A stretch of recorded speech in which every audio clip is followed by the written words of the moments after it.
ചോറ്റാനിക്കര ക്ഷേത്ര സന്നിധിയിൽ ലാസ്യ തരുണി 2026 അരങ്ങേറി. യാരിറ്റ്സ ഡാൻസ് തെറാപ്പിയുടെ ആഭിമുഖ്യത്തിലാണ് ക്ഷേത്ര സന്നിധിയിൽ നൃത്താർച്ചനയും അരങ്ങേറ്റവും നടന്നത്. അലയൻസ് യൂണിവേഴ്സിറ്റി ബംഗളൂരുവിലെ അസിസ്റ്റന്റ് പ്രൊഫസറും പ്രശസ്ത നർത്തകിയുമായ കലാമണ്ഡലം കാവ്യ വി ലാസ്യതരുണി 2026 ഉദ്ഘാടനം ചെയ്തു. പ്രശസ്ത കുച്ചിപ്പുടി നർത്തകിയും ഗവേഷകയുമായ രചന നാരായണൻകുട്ടി, ഫ്ലവേഴ്സ് ആൻഡ് 24 ന്യൂസിന്റെ ഷോ ഡയറക്ടറും എക്സിക്യൂട്ടീവ് പ്രൊഡ്യൂസറുമായ അർജുൻ വിളയാടിശ്ശേരിൽ എന്നിവർ മുഖ്യാതിഥികളായി.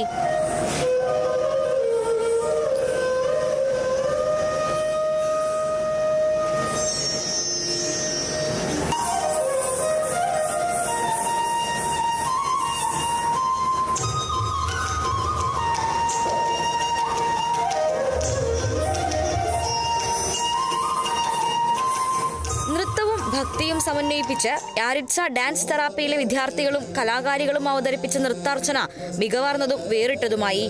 യാരിറ്റ്സ ഡാൻസ് തെറാപ്പിയുടെ സ്ഥാപകയും മാനേജിംഗ് ഡയറക്ടറുമായ ആരതിയുടെ നേതൃത്വത്തിലാണ് നൃത്താർച്ചന നടന്നത്. വിവിധ പ്രായത്തിലുള്ള നർത്തകരെ ഒരേപോലെ പങ്കെടുപ്പിച്ചുകൊണ്ട് തയ്യാറാക്കിയ നൃത്താവതരണങ്ങൾ കാണികൾക്കും വ്യത്യസ്ത അനുഭവമായി.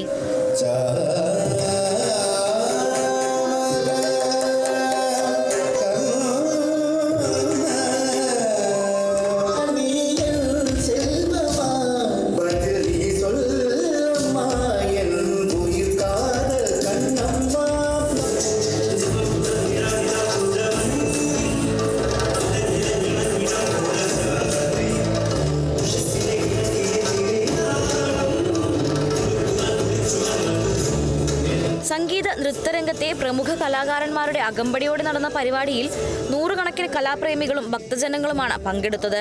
ക്ഷേത്ര സന്നിധിയെ കലയുടെ ഉത്സവവേദിയാക്കി മാറ്റിയ ലാസ്യതരുണി 2026 വിജയത്തിനായി സഹകരിച്ച കലാകാരന്മാർക്കും രക്ഷിതാക്കൾക്കും അതിഥികൾക്കും സംഘാടക സമിതി നന്ദി അറിയിച്ചു.